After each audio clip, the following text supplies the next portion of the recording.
mga tao sa pamahalaan, lalo na sa mga pangunahing serbisyo. Ang leksyon sa atin ay simple lamang. Kailangan pa natin mas lalong galingan. Kailangan pa natin mas lalong bilisan. Kung datos lang ang pag-uusapan, maganda ang ating ekonomiya, tumaas ang kumpiyansa ng mga negosyante. Bumaba ang inflation, dumami ang trabaho. Ngunit ang lahat ito ay palamuti lamang, walang saysay, kung ang ating kababayan naman ay hirap pa rin at nabibigatan sa kanilang buhay. Kaya sa huling 3 taon ng administrasyon, ibubuhos pa natin ang lahat-lahat, hindi lamang upang mapantayan, kundi mahigitan pa ang pagbibigay ginhawa sa ating mga kababayan.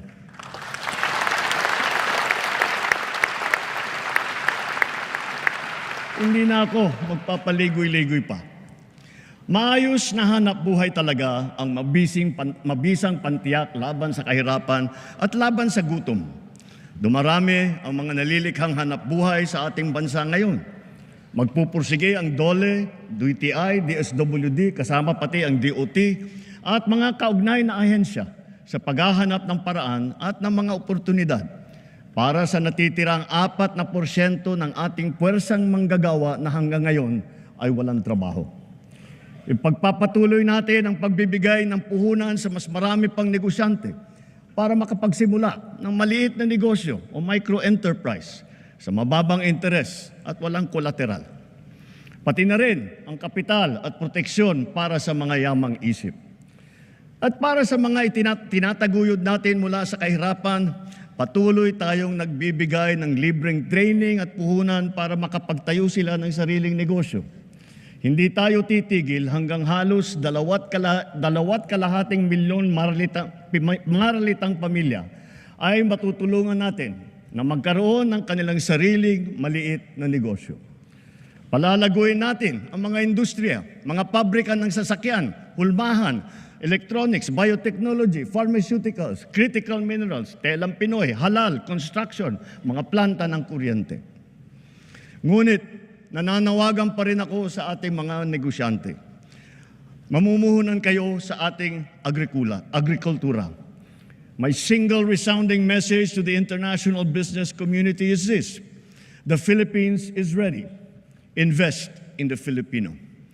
Our cavalcade of dependable and hardworking Filipinos, innately skilled, adaptable, and possessed with a heart for service are here, ready to work and to succeed with you. Sa mga nagtatanong kung nasa na ang 20 pesos na bigas, ito ang aking tugon. Napatunayan na natin na kaya na natin ang 20 pesos sa bawat kilo ng bigas nang hindi malulugi ang ating mga magsasaka.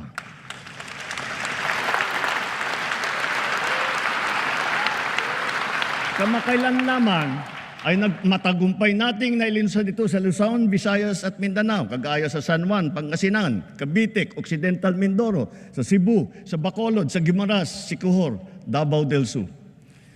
At dahil sa ilalaan nating 113 bilyong piso upang palakasin ang mga programa ng DA, ilulunsad na natin ito sa buong bansa sa pamamagitan ng daan-daang kadiwa store at center sa iba't ibang lokal ng pamahalaan. Binabalaan ko ang mga trader na magtatangkang magmanipula ng presyo ng palay o ng bigas o manloloko ng mga magsasaka.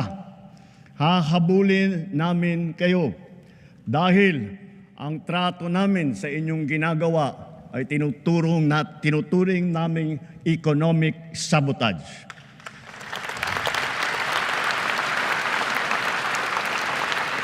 Bilang pangunahing solusyon sa mataas na presyo ng baboy, pinalalakas natin ang ating lokal na produksyon.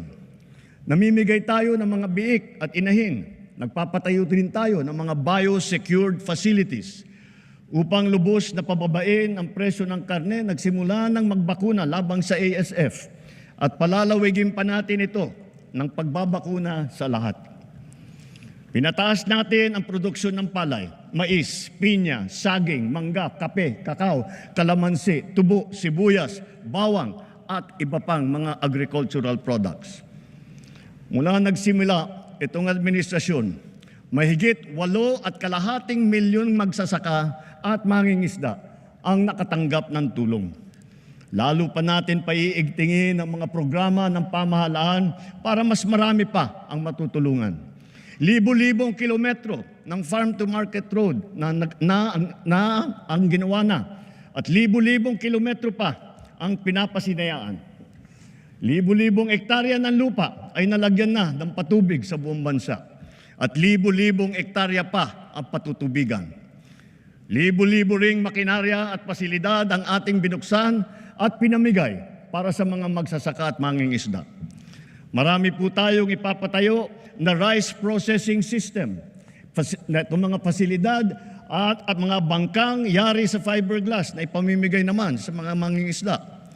Lahat ng ito ay sumusuporta sa kanila mula paghahanda, sa pagpunla, pag-ani, pagbiyahe hanggang sa pagbenta. Milyong-milyong Pilipino ang umaasa sa puno ng niyog bilang pangunahing kabuhayan. Mula ngayong taon, hindi bababa sa 15 milyong hybrid at mataas na klaseng mga binhi ng niyog ang ating itatanim sa iba't ibang panig ng Pilipinas. At itutuloy natin ito hanggang 100 milyong puno na ng niyog ang ating maitatanim sa buong Pilipinas.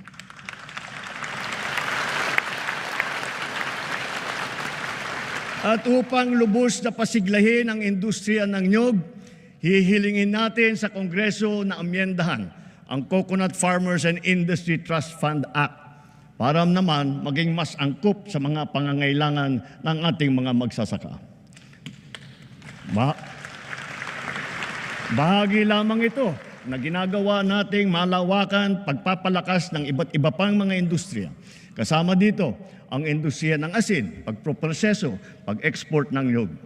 Sa tulong ng DOST, ginagamit natin ang mga magagandang dulot ng agham tulad ng mga nadiskubre at nagawa ng ating mga siyentipiko at inventor. Pati na rin ang mga modernong pamamaraan tulad ng mga bagong binhi, pataba, makinarya at estratehiya gaya ng intercropping at off-season technique. Naghihintay din sa ating kabataan ang mga kurso, programa at mga scholarship sa larangan ng agrikultura upang ito ay kanilang gawing hanapbuhay balang araw at maipapagpatuloy ang marangal na kabuhayan ng kanilang mga magulang. At para sa susunod na ating salinlahi ng mga magsasaka, tiyak na magiging kanila na ng tuluyan ang lupang sinasaka nila.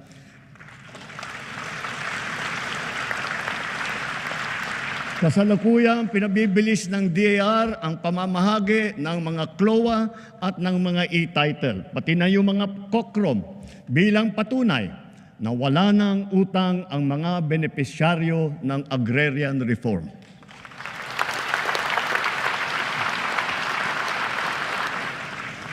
Bagaman dumarami ang ating mga planta ng kuryente sa buong bansa, lalo na ang mga bagong teknolohiya at malinis na enerhiya, tulad ng solar, windmill, natural gas. Bagaman kilalang-kilala na tayo sa buong mundo dahil sa pagpapahalaga natin sa renewable energy, naririyan pa rin ang mga problema sa enerhiya na damandama ng bawat Pilipino. Kagaya ng 3 milyong kabahayan na wala pang kuryente. Palagi ang brownout at ang mataas na presyo ng kuryente. Kaya binibilisan nating mabigyan ng koneksyon at pinapalakas palalo ang kakayahan ng ating gumagawa ng kuryente. Pagpasok ng administrasyong ito, mahigit 5 milyon ang mga bahay na wala pang kuryente. Sa loob ng 3 taon, 2.5 milyong kabahayan ang ating nakabitan na may kuryente na sila. Sa susunod na 3 taon, halos 200 planta ang ating tatapusin. Ito ay may kakayahan magpailaw sa 4 milyong kabahayan o sa mahigit na 2,000 pabrika o sa halos 7,000 tanggapan at negosyo. Hahabulin at tutuparin ng DOE at NEA ang natatakdang dami ng mga kabahayang makakabitan ng kuryente ngayong taon hanggang 2028. lalo na sa Quezon, sa Camarines Norte, sa Palawan, sa Masbate, sa Samar, sa Negros Occidental, sa Zamboanga del Sur. At sa pagtatapos ng 2028, dagdag na mahigit 1 milyong kabahayan pa ang magkakaroon na rin ng kuryente sa pamamagitan ng solar power home system. Para lalo pang makatipid ang ating mga kababayan at maipagbili ang anumang sobrang kuryente nila, isusulong na ng Department of Energy ang net metering program at pabibilisin din ng ERC ang proseso ng pag-aproba nito. Habang inaayos natin ang komplikado nating sistema ng enerhiya sa bansa upang maipababa ang presyo, pinapalawig pa natin ang lifeline rate.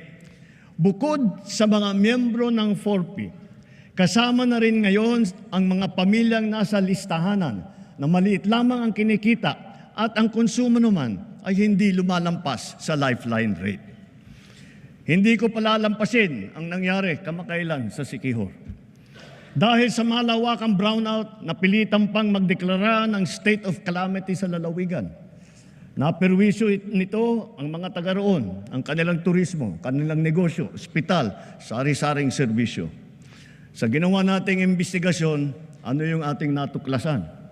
Mga expired na permit, mga sirang generator na halatang napabayaan, kaya sunod-sunod na bumibigay, mabagal na aksyon at kawalan ng maayos na sistema ng pagbili ng krudo at ng mga pyesa. Ipinag-utos ko sa DOE, NEA at ERC na pabalikin sa normal ang serbisyo ng kuryente sa Siquijor bago matapos ang taon. Titiyakin namin na maitatag agad ang mga pasilidad para sa pangmatagalang lunas sa kanilang problema sa kuryente. Hindi na dapat ito maulit-muli. Iimbestigahan ang naging kapabayaan nito at ang iba pang mga katulad na kaso sa buong bansa. Dapat nilang ayusin ang pamamahala ng mga kumpanya ng kuryente at ipag-utos ang pag-refund kung kinakailangan. Tulad ng pagkain, nakasalalay ang buhay natin sa tubig. Marami tayong mga malalaking proyekto na nakalatag para sa butihing supply at malinis na tubig sa buong bansa. Meron din tayo mga makabagong sistema upang salayin ang tubig at gawin itong malinis para mainom, lalo na para doon sa mga taga-isla. Ganun pa man, marami kaming natatanggap na reklamo na hindi man lang daw umaabot ang tubig sa kanilang mga gripo. Sa lawak ng reklamo, lampas 6 na milyong consumer sa buong bansa ang kasalukuyang naapektuhan. Nakita ko na ang report. Kaya't ginagawa ng LUA ngayon ang mga mabisang hakbang laban sa palpak na serbisyo ng mga water district at kanilang mga joint venture partners.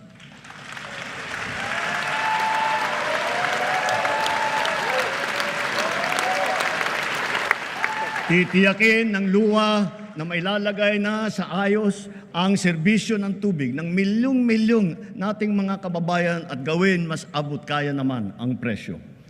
Higit sa lahat, titiyakin natin mapapanagot ang mga nagpabaya at nagkulang sa mahalagang serbisyong publiko na ito.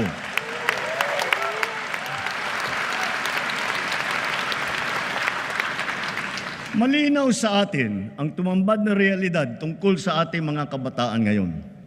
Ang kakulangan sa kaalaman at sa kakayahan, lalo na sa matematika, sa agham, sa pagbabasa at sa wastong pag-unawa. Ang mga nagda-drop out at mga hindi nakakapagtapos sa junior o senior high school. Ang kalahating milyong bata na nagbabanat na ng buto. Kung tayo ay nagpupundar ng malaki para sa infrastruktura, mas malaki pa ang ipupundar natin para sa ating mga mamamayan.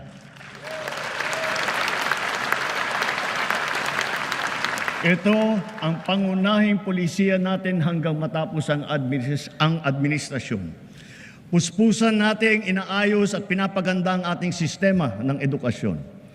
Sa lahat ng mga pinahahalagahan ng administrasyon, ito pa rin ang nasa rurok. Ngayong taon, sinimulan na natin ang Academic Recovery and Accessible Learning o ARAL program. At pinalalakas din natin ang Early Childhood Care and Development na hango. Ito ay hango sa dalawang mahahalagang batas na ipinasa ninyo dito sa Kongreso. Maraming mag-aaral ang nakakaranas ng bullying o kaya ay nagde-depress. Binabantayan din natin ang mental health ng ating kabataan.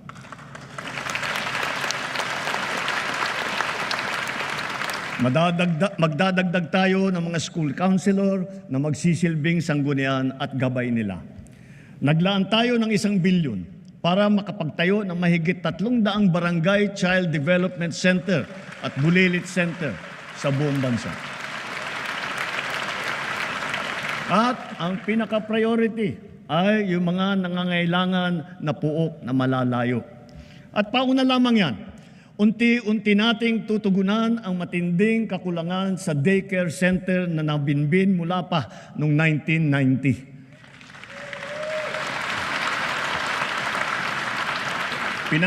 Pinaspasan na natin ang pagpabakuna ng mga bata.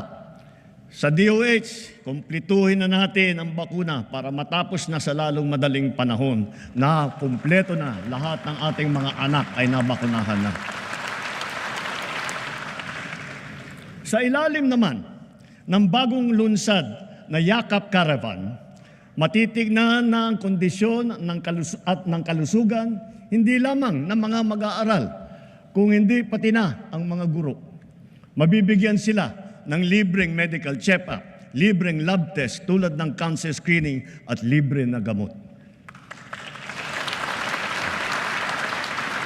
Sa nakaraang 3 taon, halos 22,000 silid-aralan ang nabuksan na.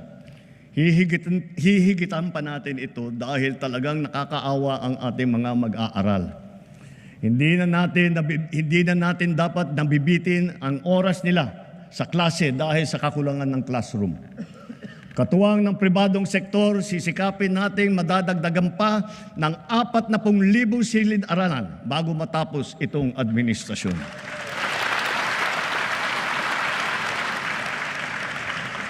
Maglalaan tayo ng sapat na pondo para rito. Alang-alang sa mga ating mag-aaral, hihilingin ko ang buong suporta ng ating Kongreso.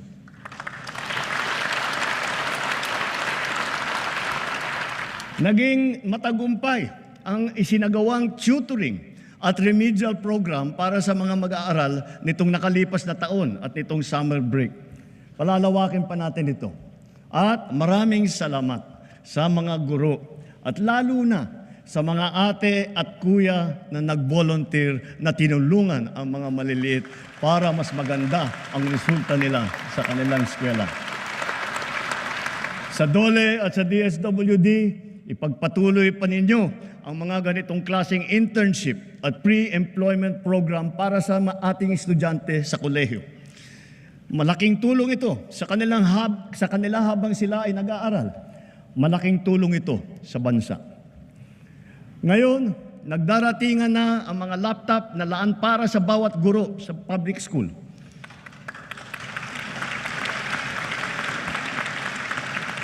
Tiniyak natin na walang anomalya sa pagbili ng mga laptop na ito.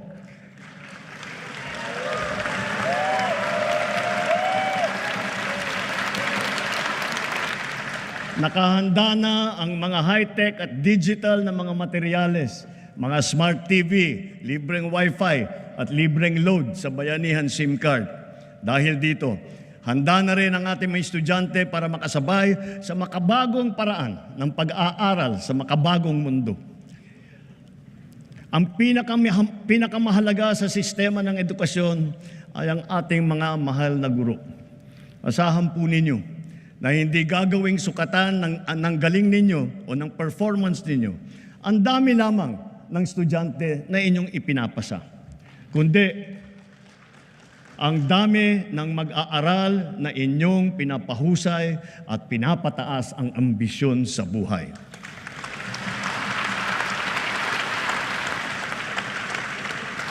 Hindi tayo tumitigil maghanap ng mga paraan upang pagaanin kahit paano ang inyong pasanin sa araw-araw. Nagdagdag tayo ng 60,000 teaching item at nakapagbigay pa ng trabaho para sa ating mga lisensyadong guro. Tinanggal na natin ang halos 100 dokumentong kailangan ninyong atupagin noon na wala namang kinalaman sa inyong pagturo. Gagawin na rin nating digital ang mga natitira pang papel na kailangan ninyong asikasuhin. Para pwede na ninyong itong gawin online, diretso na mula sa mga bago ninyong laptop.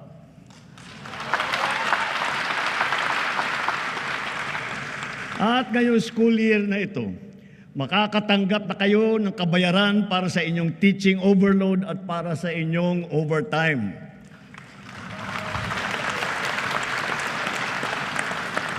Napatunayan na nating mabisa ang TechVoc. Kaya unti-unti nang pinapasok sa senior high ang TVET ng TESDA. Ibig sabihin nito, ang mag-aaral ng senior high school pa lamang, makakapili na siya kung bookkeeping, agribusiness, electrical, graphic design, ang kanyang napupusuang larangan. Diretsong pagka-graduate, pwede na kaagad na maghanap buhay kung gugustuhin. Dahil para na rin siyang nakapag-aral sa TESDA at nakakuha ng NC2 or NC3. Kung tutungtong naman sa kolehiyo, nakahanda ang malaking pondo para sa pagtutustos sa libreng pampublikong edukasyon sa kolehiyo. Pati na rin ang mga subsidy at financial assistance para sa mas higit pang nangangailangan ng estudyante. Taon-taon, mahigit 2 milyong estudyante ang nakakapag-aral ng libreng kolehiyo sa bansa. Mula umpisa ng administrasyong ito, dinagdagan pa natin ng 260,000 estudyante ang nakinabang dito. Sa susunod na taon, maglalaan pa rin tayo ng halos 60 bilyong piso para sa libreng edukasyon sa pampublikang kolehiyo at sa TechVoc. Dumami din ang nabigyan ng scholarship sa TESDA. Nito lamang 2024, higit pa sa 200,000 ang nadagdag sa mga scholarship ng TechVoc. Sa mga kasama naman sa listahan ng Not4P, itong susunod na 3 taon, bibigyan natin ng mataas na prioridad ang mga anak ninyong tutungtong sa kolehiyo. Kitang-kita natin ang bunga ng mga programang ito. Napakataas ngayon ng bilang ng kabataan nating pumapasok sa kolehiyo o sa TESDA. Pilipinas na ang pumapangalawa sa buong ASEAN sa dami ng mga kabataan pumapasok sa kolehiyo at sa TechVoc. Mas marami na rin ang nakakapagtapos. Kaya mga magulang, sulitin na ninyo ang mga pagkakataong ito. Dahil hangad natin na sa lalong madaling panahon, ang bawat isang pamilya ay may anak na nakapagtapos ng kolehiyo o sa TESDA.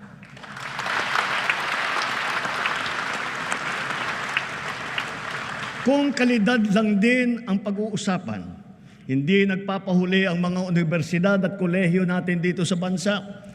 Mula sa 22 noong 2022, ngayon 114 na sa kanila ay kinikilala sa buong mundo. 6 na po nito ay public school.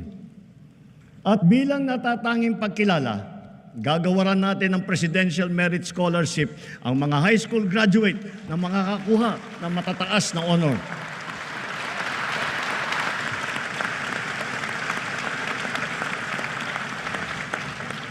Walang humpay nating ipinapatupad ang mga programa sa pagsusugpo sa kahirapan at patungkol sa kalusugan at nutrisyon ng mamamayan. Tuloy-tuloy pa rin ang ating programang 4Ps. Hangad din natin na amyendahan ang batas ng 4Ps upang matiyak na talagang sapat ang panahon para maitaguyod ang kanilang paghihirap. Maitaguyod sila ang mga mahihirap. Mula nang nagsimula itong administrasyon, mahigit 5 milyong kabahayan ang nagbenepisyo sa conditional cash grant ng 4P. Mas maganda pa ang balita na sa 3 taon, halos 1.5 milyong pamilya ang gumanda na ang buhay. Kaya nakakapag-graduate na sa program ng 4Ps. Batid natin lahat ang mga kababayan natin na namumuhay sa lansangan. Sila ang pinakanangangailangan ng tulong ng pamahalaan. Sa ating mga LGU, hanapin ninyong lahat, na ipasok silang lahat sa 4Ps at sa iba pang mga programa ng DSWD. Para naman, maitaguyod natin sila at magsimula na ang kanilang paglakbay tungo sa pag-unlad ng kanilang buhay.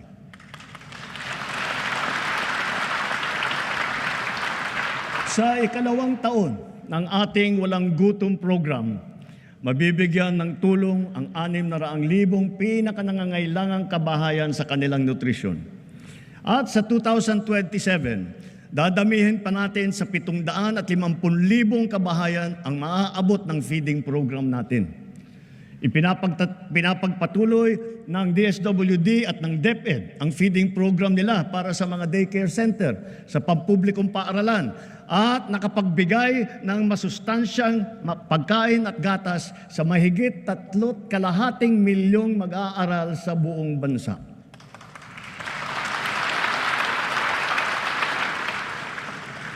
Dahil alam naman natin, basta't may laman ang tiyan, may laman ang isipan. Kung papalawigin pa natin ang mga programang ito sa susunod na taon, sa tulong ng karagdagang 1 bilyong pisong pondo, pararamihin pa ng DSWD ang bilang ng mga batang mabibigyan ng masustansyang pagkain. Sa kabilang banda naman, nakikita natin ang sobrang pagtaas naman ng timbang ng ating mga kababayang edad 20 at pataas. Kaya sikapin nating maging mas aktibo ang ating pamumuhay araw-araw. Ipalaganap natin ang mga pagsasagawa ng mga palaro, ng mga paliga, fun run, fun walk, pati mga aerobics, pasumba. Para sa mga LGU, buksan at gawing maaliwalas ang mga park at mga plaza natin kung saan makakapag-ensayo ang ating mga mamamayan, bata man o matanda. Magpatupad tayo ng mga car-free Sunday tulad ng ginagawa sa ilang lungsod na dito sa Metro Manila, sa Baguio, sa Cebu, pati sa Iloilo at Davao. Bilang pagsuporta rito, simula ngayon, bubuksan ng Philippine Sports Commission sa publiko ang kanilang mga track and field oval sa Pasig, Maynila at Baguio upang makapag-jogging na kayo ng libre. Magbubuhos tayo ng todo suporta sa mga palaro at mga atleta sa buong bansa. Halimbawa, ang palarong pambansa at ang Batang Pinoy Games na gaganapin sa General Santos City ngayong Oktubre. Bubuo tayo ng bagong pambansang programa para sa sports development. Uumpisahan natin ito sa paaralan pa lamang. Ibabalik natin ang mga sports club at magsasagawa tayo ng mga palaro at intrams sa lahat ng pampublikong paaralan. Naririyan na ang ating Philippine Sports Commission at saka ang PAGCOR upang tiyakin ang patuloy na pagtaguyod at pagsuporta sa ating mga programang pampalakasan ng mga atleta sa buong bansa.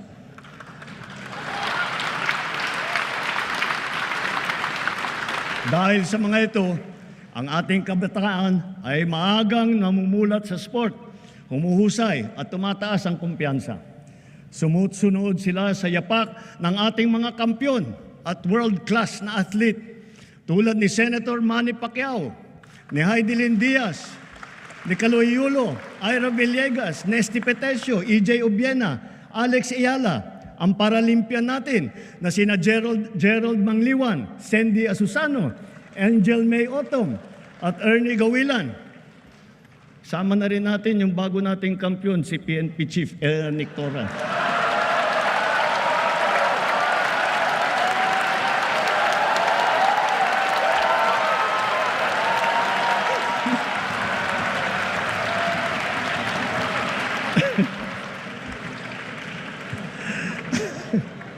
Eh, gulat si Chief PNP. At siyempre, pati pa ang ating kampiyon sa Asian Winter Games, Philippine Men's Curling Team. Akalain mo nga naman, walang winter dito sa Pilipinas. Napatunayan pa rin natin na kaya natin maging kampiyon sa Winter Games. Kilalanin natin ang mga atleta na umani ng karangalan para sa Pilipinas.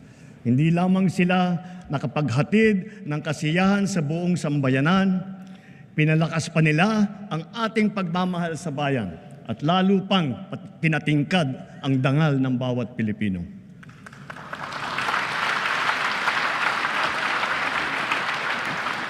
Dito sa atin, mahal magkasakit. Mahal ang gamot. Kulang ang paggamutan. Walang doktor, lalo na sa mga liblib ng mga bayan. Kaya mula nang nagsimula ang administrasyon, ito ang tinutukan natin. Kasama ng edukasyon at pagsugpo sa kahirapan. Sa loob ng 3 taon, pinarami natin ang mga pampublikong ospital at specialty center. Nariyan na rin ang 53 bukas center sa 32 lalawigan sa bansa. May libreng check-up, x-ray, lab test at iba pa. Ito ay para sa agarang serbisyong outpatient na hindi na kailangan magpa-confine pa sa ospital. Asahan ninyo, marami pa ang ating bubuksan na bukas.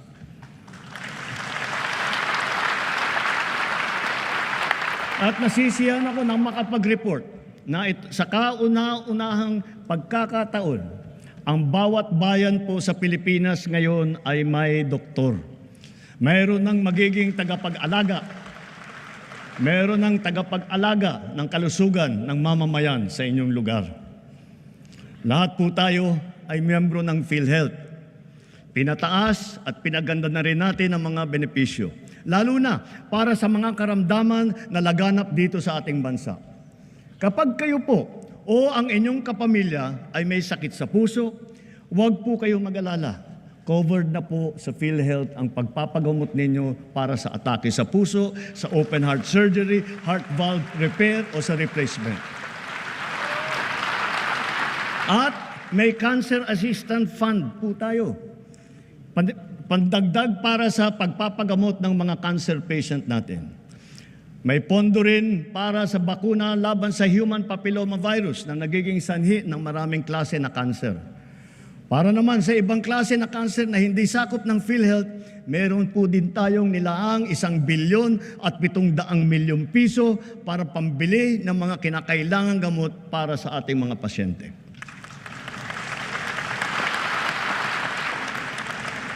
Sa mga nagdadialysis, ang mga session ninyo na 3 beses sa 1 linggo, libre na sa buong taon.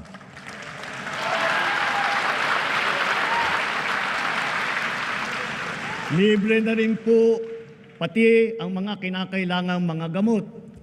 Kung kakailanganin man ng kidney transplant, inakyat na natin ang limit hanggang 2,100,000 piso mula sa dating 600,000 piso.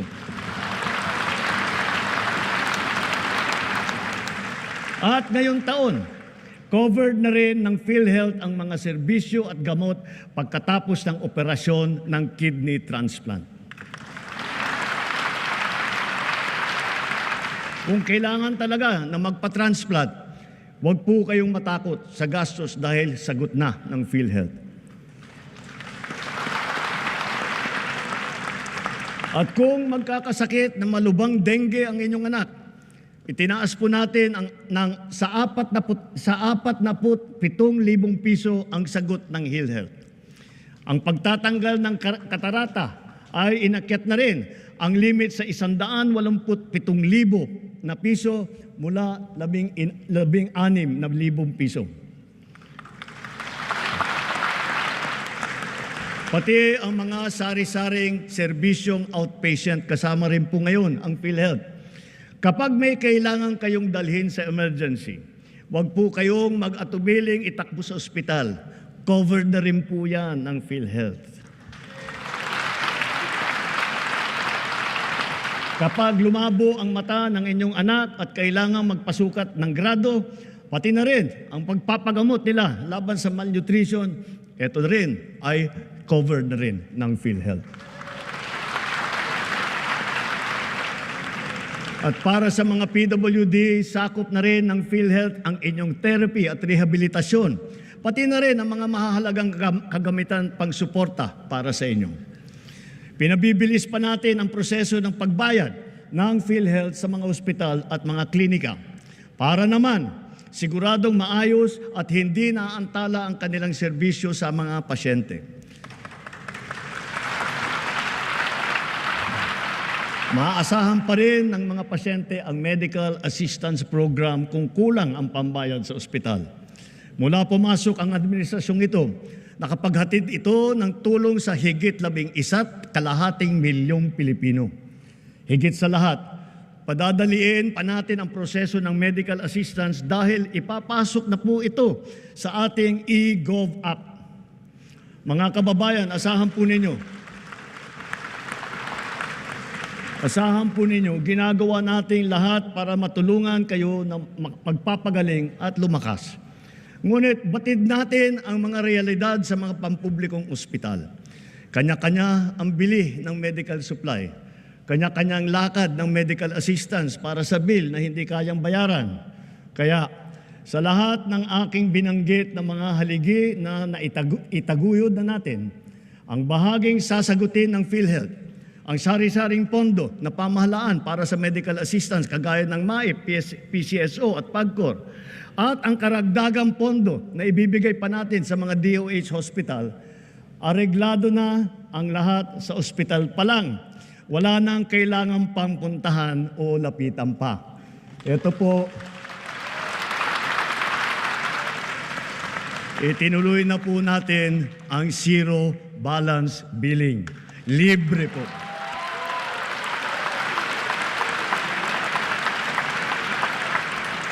Ibig sabihin, ang serbisyo sa basic accommodation sa ating mga DOH na ospital, wala nang babayaran ang pasyente dahil bayad na ang bill ninyo. Uulitin ko, wala nang kailangan bayaran ng pasyente basta sa DOH ospital dahil bayad na po ang bill ninyo.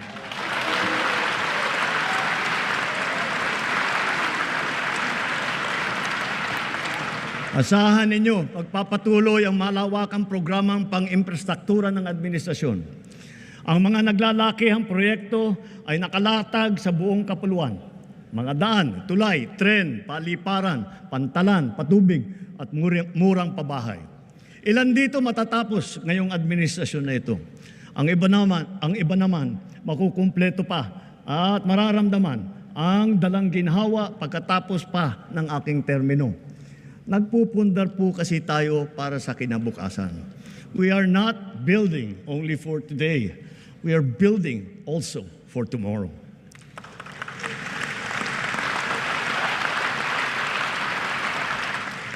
Habang ginagawa ang ating mga tren tulad ng North-South Commuter Railway at ang ating mga subway, patuloy din ang pagpapaganda natin sa serbisyo ng MRT at saka LRT. Ang dating 20% diskwento sa LRT at MRT para sa PWD, sa senior at sa estudyante ay tinaas na natin sa 50% na diskwento.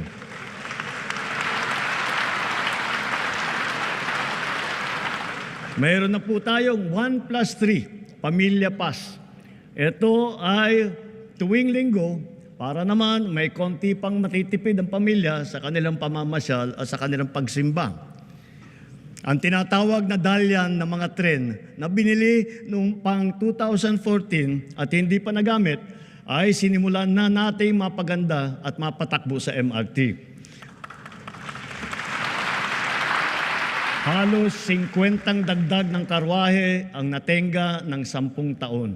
Sayang yung pera, sayang yung isang buong dekada. Pero ngayon, naayos na natin. Ang 3 bagon ay nagagamit na ngayon. Asahan ninyo, ang ilan sa 45 ay magagamit na rin natin bago matapos ang taong ito.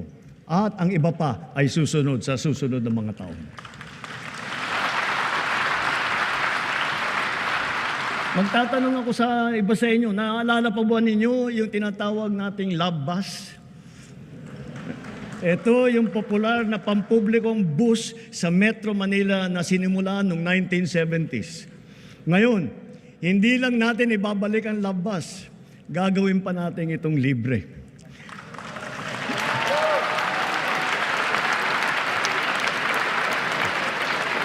Pauna pa lamang, pilot testing pa lamang yung nasa Davao at sa Cebu. Susundan pa ito ng ibang mga lugar sa Visayas at sa Mindanao. Bago matapos ang taon, magsisimula na ang Bataan-Cavite Interlink Bridge. Ang tulay na ito ay 32 kilometro ang haba na tumatawid na ang Manila Bay. Sabit. Kung ang biyahe ngayon mula Mariveles hanggang Naik ay umaabot ng 5 oras, balang araw ito ay magiging 45 minuto na lamang.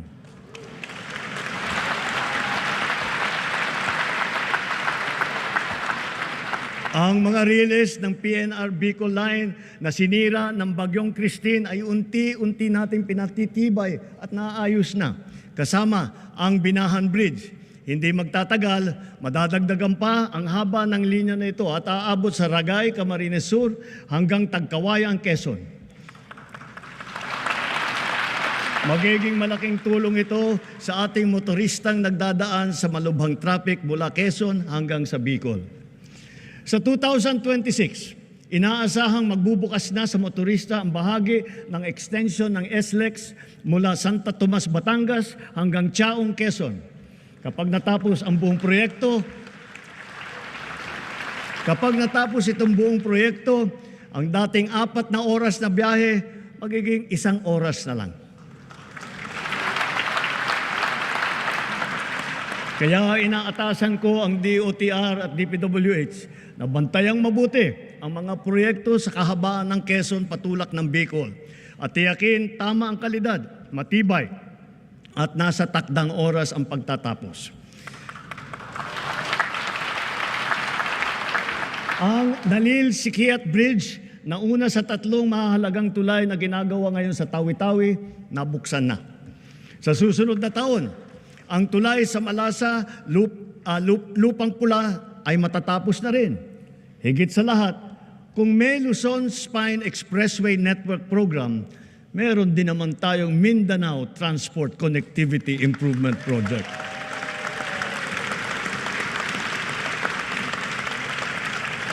Sa proyektong ito, aayusin natin ang mga pangunahing daan na nag-uugnay sa Cagayan de Oro, sa Davao, General Santos na may haba na 428 kilometro.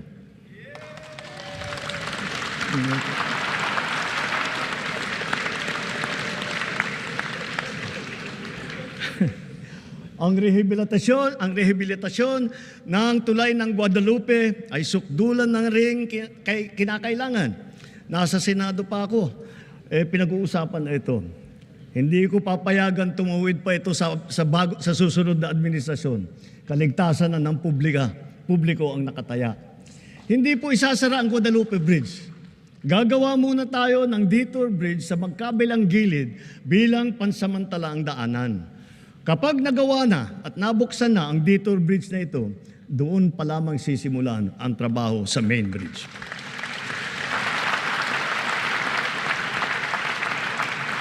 At sa kabila ng mga higanteng tulay na ito, huwag natin kaliligtaan ang mga hanging bridge sa iba't ibang lugar sa ating bansa.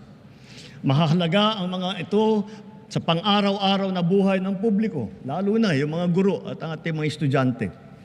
Ilan ang nababalitaan kong insidente na pagbagsak ng mga tulay na ganito. Halimbawa, yung nangyari sa Midsalip, Zamboanga del Sur at sa iba pang mga lugar. Kawawa naman ang mga kababayan natin walang kamalay-malay na nabiktima at nasasaktan. Na pawang mga batang mag-aaral at kanilang mga guro. Sa DILG, DPWH at OPAPRO, buntahan ninyong lahat ng mga ito at suriing mabuti ang kondisyon. Sa tulong ng pamana at iba pang mga programa, ayusin at kumpunihin nating agad lahat sila. Sa mga proyekto hindi natin papayagan at palalampasin ang mga katiwalian sa pangangasiwa. Ang kapalpakan sa pagdisenyo at sa pagkakagawa, ang mababang kalidad at marupok na materyales, ang pagkaantala ng proyekto, at ang kapabayaan sa tamang pagmentina at pagkumpuni. Halimbawa, sa Kabagan, Santa Maria Bridge na sa Isabela, sinimulan noong 2014, ginastusan ng taong bayan ng 1 bilyon. 10 taon tinayo. Nung binuksan, ilang araw pa lang, giba na agad.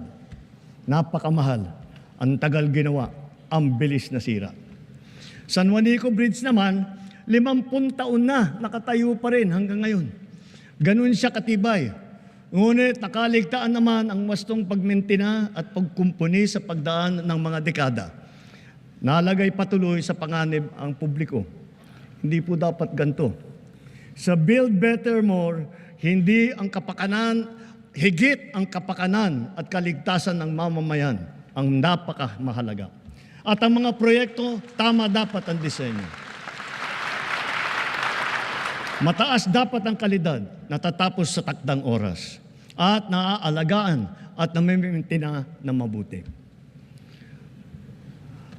Napakahalaga ng internet sa ating pagtahak patungo sa bagong Pilipinas. Kaya nitong padaliin at baguhin ang pamumuhay ng ating mga mamamayan. Hindi lang ito para sa may kaya o para lamang sa mga bata. Ito ay kailangan na ng lahat. Natapos na ang Phase 1, 2 at saka 3 ng ating National Fiber Backbone Project na magpapalakas at magpapabilis sa ating internet. Kasabay nito, patuloy pa natin pinalalawig ang libreng Wi-Fi sa buong bansa. Noong Hunyo ng 2022, mga 4,000 free Wi-Fi sites lang ang meron tayo. Ngayon, halos 19,000 ang free Wi-Fi sites sa buong bansa.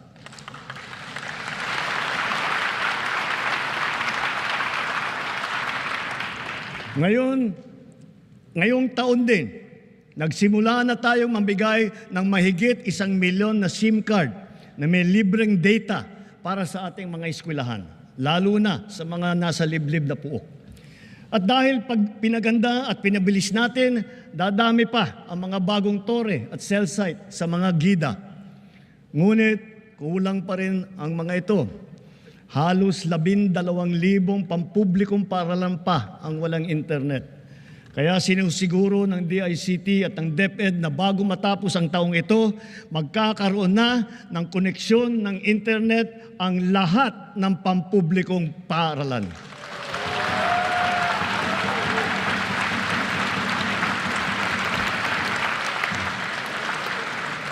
Mula nang inilunsad ito noong 2023, ang eGov app ay nagana, nagagamit at napapakinabangan ng ating taong bayan.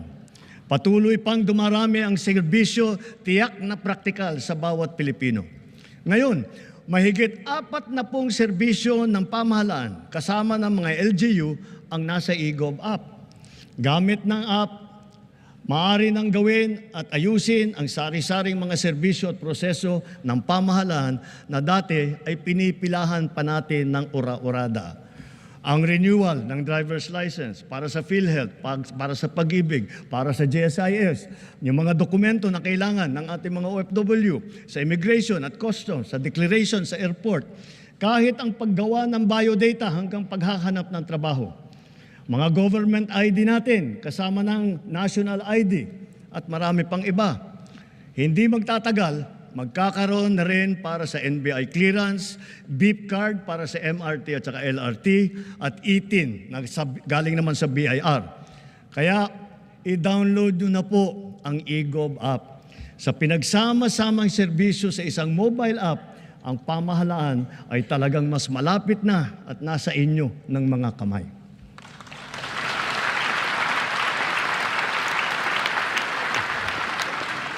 Sa LTO, alam kong tapos nyo ang paghahabol sa paggawa ng mga plaka ng motor na nabinbin mula pa noong 2014. 11 taon.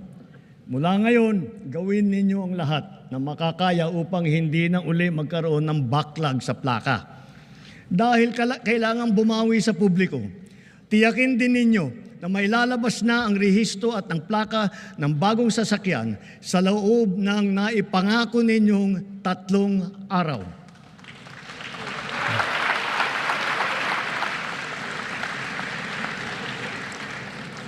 Ang kapayapaan ay mahalagang pundasyon ng bagong Pilipinas. Kaya pinapatatag natin ito kasabay ng ating pag-unlad. Patuloy tayo sa pagpapatibay ng ating kapulisan at sandatahang lakas. Ang mga armamento, sasakyan, pandigma at sandata ng ating kapulisan at sandatahang lakas ay patuloy na dadagdagan, angkop sa layuning modernisasyon at komprehensibong pagtanggol ng ating kapuluan.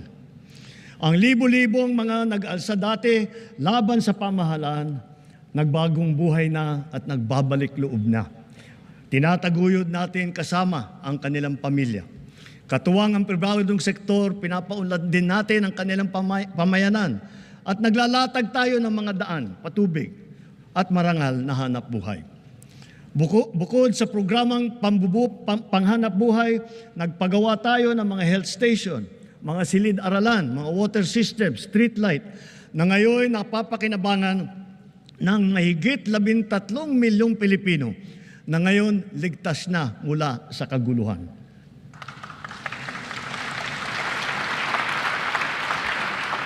At sa wakas, wala na ring nalalabing grupong gerilya sa bansa.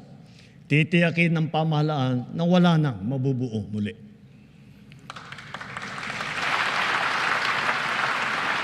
Magkakasangga ngayon ang AFP, PNP at mga dating rebelde sa pagpapanatili ng kaayusan at kapayapaan sa BARM.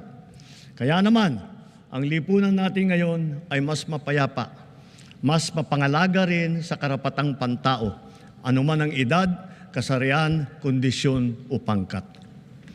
Ngunit, kahit pa sinasabing bumababa ang antas ng krimen sa bansa, walang ibang magpapalubag ng pangamba at pagkabahala lalo na sa ating mga biktima mismo ng kriminalidad. Kaya ang puwersa ng ating kapulisan ay nagbabantay at rumoronda na para nararamdaman ng taong bayan. Sila ay re-responde sa tawag ng tungkulin sa loob lamang ng 5 minuto.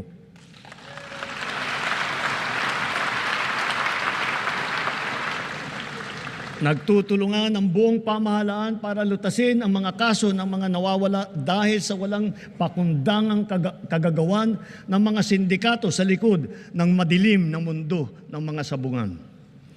Hahabulin at pananagutin natin ang mga utak at mga sangkot, sibilyan man o opisyal.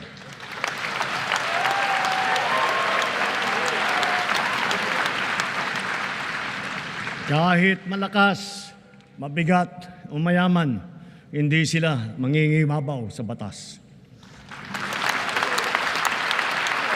Higit sa lahat, ipararamdam natin sa mga salarin ang bigat ng parusa sa karumal-dumal na krimen ng mga ito.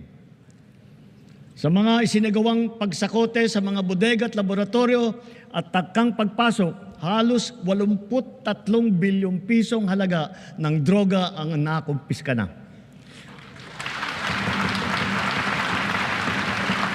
Kamakailan lamang, may mga malalaking kargamento na nagkakahalaga ng bilyon-bilyon na nasabat natin sa Zambales, sa Pangasinan, sa Cagayan, Tondo, Muntinlupa, Ilocos Sur, Ilocos Norte, Cebu, Batangas, Rizal at Cavite. Noong isang buwan, personal kong sinaksihan ang pagsira ng halos 1.5 tonelada ng shabu at iba't ibang klase pa ng illegal na droga. Sa lahat ng mga operasyon na ito, mahigit 153,000 ang naaresto. Mahigit 9,000 at 600 sa kanila ay high-value target. Ang pinakamasaklap, mahigit 677 sa kanila ay kawani ng pamahalaan. Mahigit 100 ay halal na opisyal. Mahigit 50 ay pulis. Sa 3 taon lamang, halos mapantayan na ang kabuuang huli nung nakaraang administrasyon.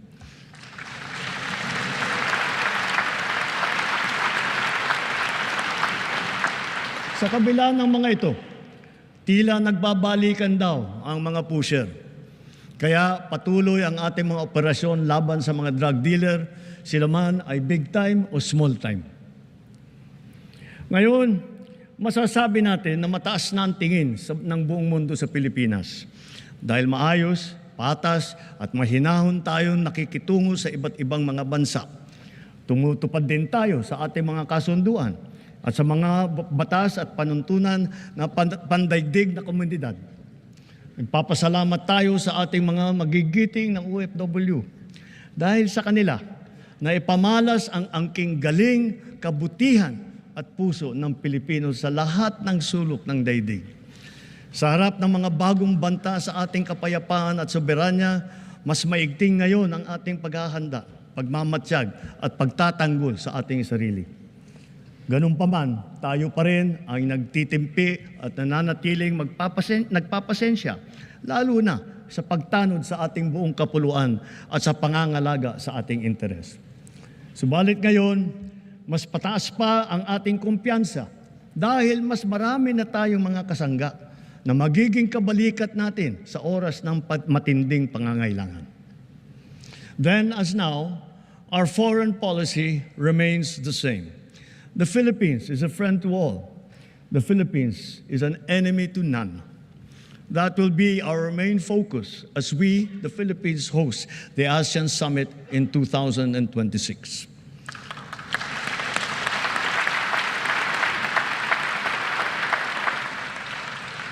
Para sa ating mga Pilipino, malayo man, malapit din, kasing sidhi ang paglingap natin sa ating mga kababayang nasa ibang bansa, lalo na ang nasa panganib at nagdadaan sa matinding pagsubok.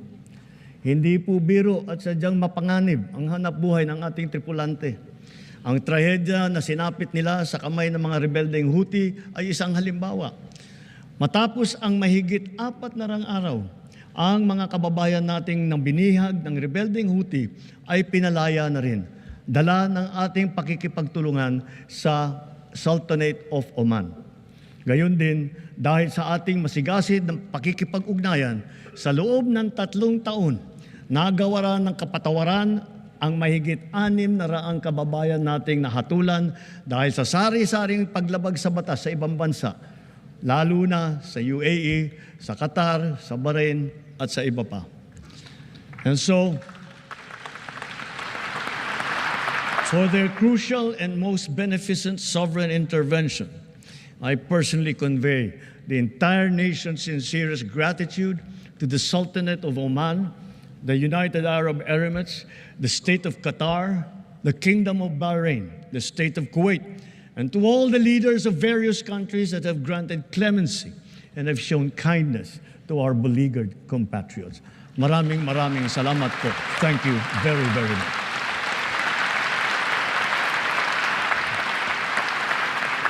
Masigasig din ang ating paghahanda at pagmamatyag laban sa banta ng sakuna at kalamidad, lalo na sa bagong normal at nagbabagong klima na nagbubugso na panahon. Ngayong Hulyo, 4 na bagyo na ang dumaan sa atin. Sabi ng Pag-asa, mga 12 pa ang nagbabantang papasok sa bansa hanggang Disyembre. Sa 24 nating aktibong bulkan sa bansa, 4 ang kasalukuyang nag-aalboroto, lalo na ang Kanloon sa Negros. Hindi tayo dapat tumigil sa ating mga ginagawang paghahanda dahil ang banta ay patuloy na naririyan. Dapat ay maging likas at automatic na ang mga wastong gawi sa tuwing may sakuna. Dahil sunod-sunod ang mga sakuna. Lalo na ang bagyo, mahalagang itanim ang prinsipyo na continuous improvement kung saan tayo ay natututo sa palaging humuhusay at sa bawat karanasan. Nareremedyohan kung saan tayo nagkulang at saan natin dapat galingan pa. Kasama ng mga mahalagang infrastruktura, dadagdagan pa natin ang mga makabagong evacuation center ng ating naipatayo na. Hindi na dapat pang gamitin bilang evacuation center ang ating mga paaralan.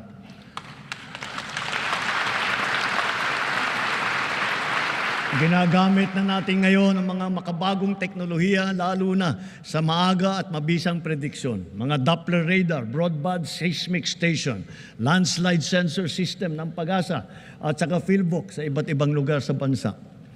Sa epektibong pagsasaklolo, nakakatulong ang mga mobile command and control vehicle ng DOST na ipinamahagi natin sa 11 LGU sa buong bansa. Sa ating mga kababayan, hindi magtatagumpay ang anumang paghahanda natin kung wala ang tulong po ninyo. Hiling din namin ang inyong kooperasyon, inyong disiplina, pagmamatsyag at bayanihan bilang responsableng mamamayan. Kooperasyon sa mga malawakang ensayo, pagsunod sa mga babala at tagubilin, tulad ng agarang paglikas at pag-iwas sa mga danger zone. Disiplina, lalo na sa wastong pagtapon ng basura. Pagmamatsyag sa bawat oras. Pagmamatsyag sa bawat oras, bawat araw. Lalo na kapag may nagbabadyang hagupit na panahon sa pag-alam sa malapit na evacuation center, pakikinig sa totoong balita at pagtatalima sa mga alituntunin ng pamahalaan. Higit sa lahat, bayanihan sa pagdadamayan at pagtutulungan, lalo na sa mga nasalanta nating kapwa. Mahirap man, kailangan natin itong gawin. Kailangan natin magsakripisyo upang masiguro na nailayo natin sa kapahamakan ng ating mamamayan dahil mahalaga ang bawat buhay ng Pilipino.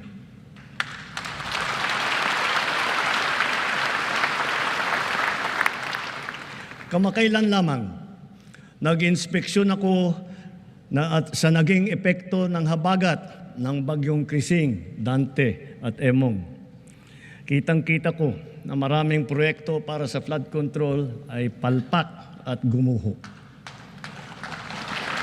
At yung iba, guni-guni lang. Huwag na po tayo magkunwari. Alam naman ng buong madla na nagkakaraket sa mga proyekto.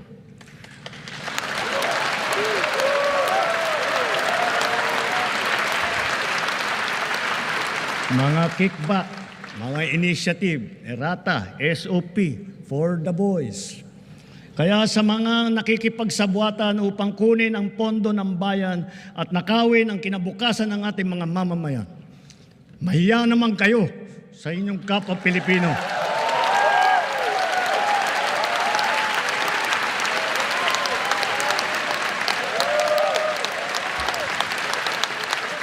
Mahiya naman kayo sa mga kabahayan nating naanod o nalubog sa mga pagbaha.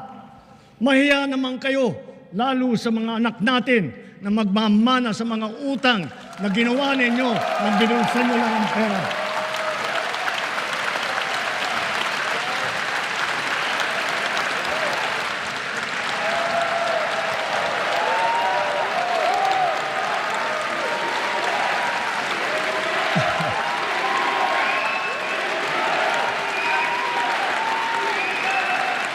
Para hindi na maulit, so that this will not happen again. First, the DPWH will immediately submit to me a list of all flood control projects from every region that were started or completed in the last 3 years. Second, the Regional Project Monitoring Committee shall examine that list of projects and give a report on those that have been failures, those that were not finished, and those that are alleged to be ghost projects.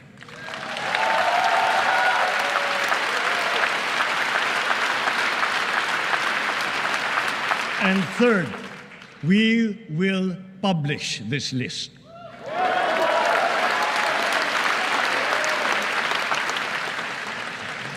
Isa sa publiko natin ang listahang ito.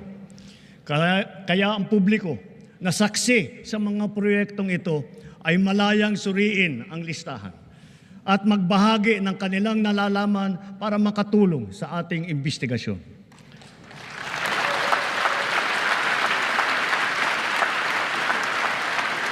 At the same time, there will be an audit and performance review regarding these projects to check, to make sure and to know how your money was spent.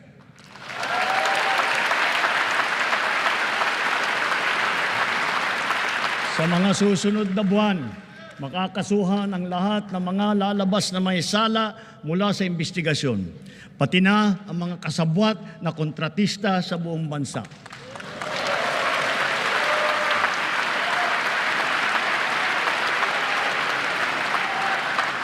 Kailangan malaman ng taong bayan ang buong katotohanan. Kailangang may managot sa naging matinding pinsala at katiwalian.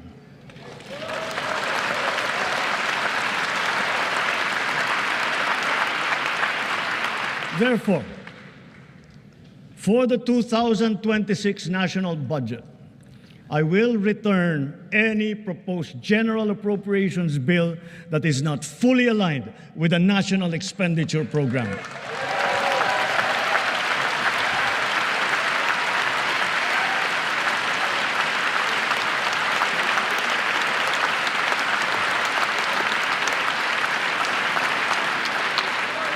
And further, I am willing to do this even if we end up with a reenacted budget. Hindi ko aaprubahan ang kahit anong budget na hindi alinsunod sa plano ng gobyerno para sa sambayanang Pilipino. Mga kababayan, sa paghantong natin sa kalahati ng termino ng administrasyon, susuong tayo sa susunod na 3 taon. Dala-dala sa aking puso ang mga leksyon na natutunan ko mismo mula sa inyo. Ito ang nagbibigay sa akin ng bago at pinag-iba yung gana sa trabaho, sigla sa serbisyo at dedikasyon sa Pilipino.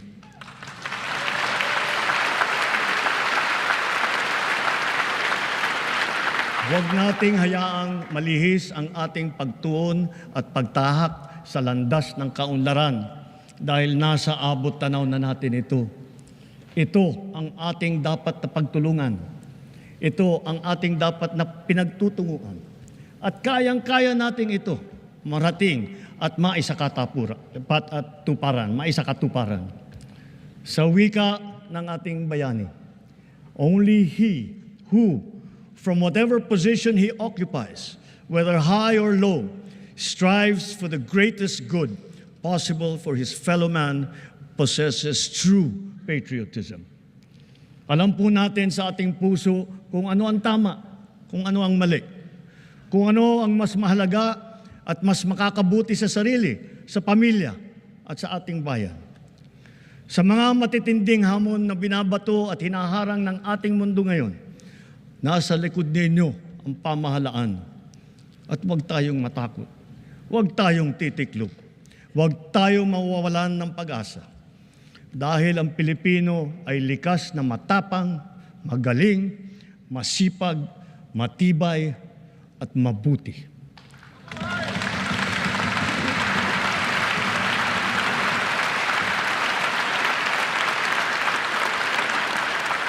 Mga kababayan, tayo ito. Tayo ang bagong Pilipino. Mabuhay po kayo at magandang gabi po sa inyong lahat.